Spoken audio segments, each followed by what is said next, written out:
Senhor Presidente da Assembleia Geral, Abdullah Shahid, Senhor Secretário-Geral das Nações Unidas, Antônio Guterres, senhores chefes de Estado e de Governo e demais chefes de delegação, senhoras e senhores, é uma honra abrir novamente a Assembleia Geral das Nações Unidas.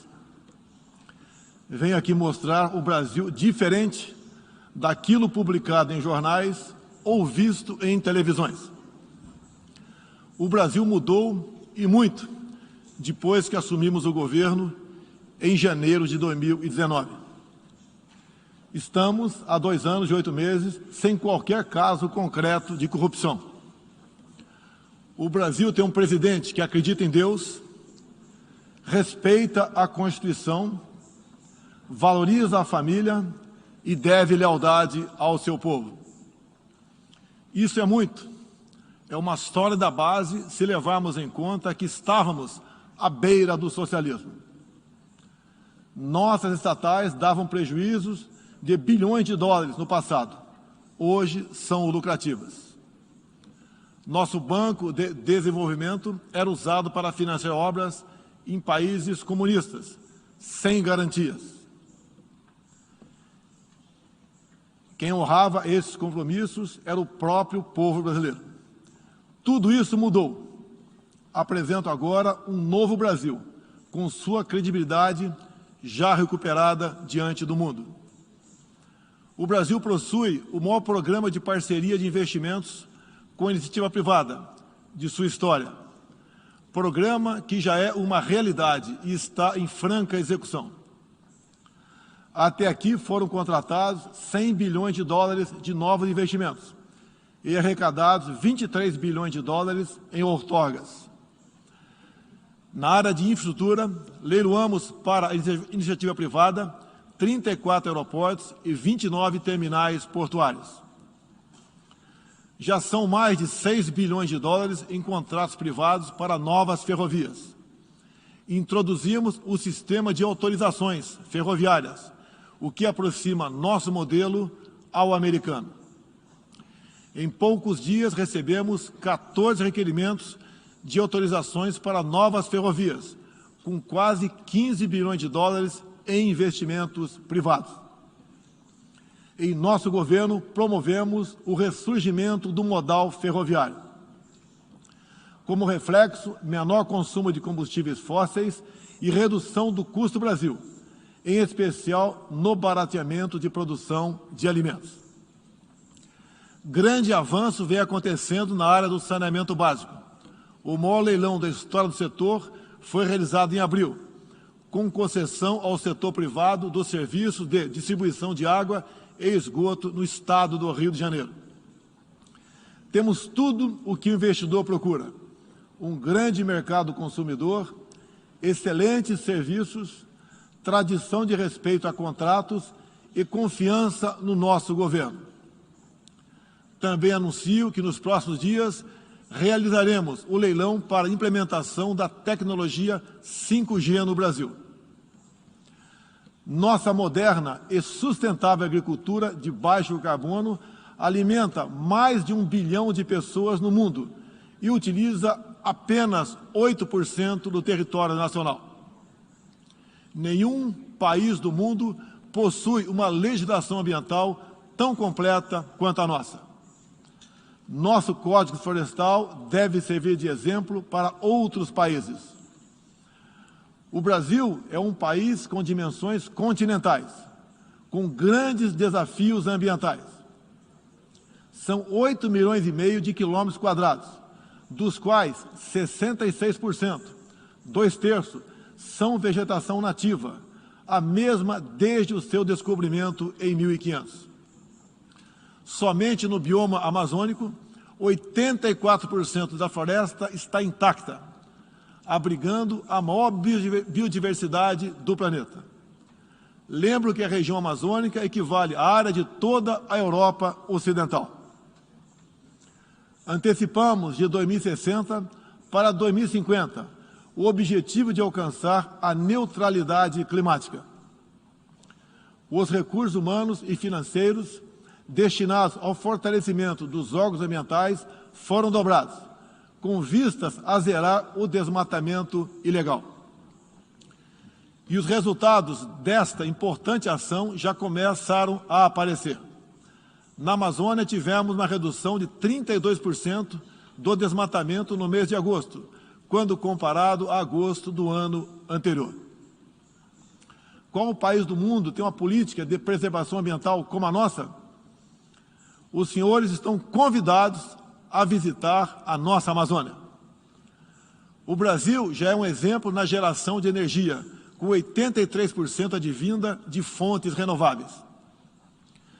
Por ocasião da COP26, buscaremos consenso sobre as regras do mercado de crédito de carbono global. Esperamos que os países industrializados cumpram efetivamente seus compromissos com o financiamento de clima em volumes relevantes. O futuro do emprego verde está no Brasil. Energia renovável, agricultura sustentável, indústria de baixa emissão, saneamento básico, tratamento de resíduos e turismo. Ratificamos a Convenção Interamericana contra o Racismo e formas correlatas de intolerância. Temos a família tradicional como fundamento da civilização. E a liberdade do ser humano só se completa com a liberdade de culto e de expressão. 14% do território nacional, ou seja, mais de 110 milhões de hectares, uma área equivalente à Alemanha e França juntas, é destinada às reservas indígenas. Nessas regiões, 600 mil indígenas vivem em liberdade e cada vez mais desejam utilizar suas terras para a agricultura e outras atividades. O Brasil sempre participou em missões de paz da ONU, de Suez até o Congo, passando pelo Haiti e Líbano. Nosso país sempre acolheu refugiados. Em nossa fronteira com a vizinha Venezuela, a operação acolhida do governo federal já recebeu 400 mil venezuelanos deslocados devido à crise político-econômica gerada pela ditadura bolivariana. O futuro do Afeganistão também nos causa profunda apreensão. Concederemos visto humanitário para cristãos, mulheres, crianças e juízes afegãos. Nesses 20 anos dos atentados contra os Estados Unidos da América, em 11 de setembro de 2001, reitero nosso repúdio ao terrorismo em todas as suas formas. Em 2022, voltaremos a ocupar uma cadeira no Conselho de Segurança da ONU. Agradeço aos 181 países, em um universo de 190, que confiaram no Brasil. Reflexo de uma política externa séria e responsável, promovida pelo nosso Ministério das Relações Exteriores. Apoiamos uma reforma do Conselho de Segurança da ONU, onde buscamos um assento permanente. A pandemia pegou a todos de surpresa em 2020. Lamentamos todas as mortes ocorridas no Brasil e no mundo.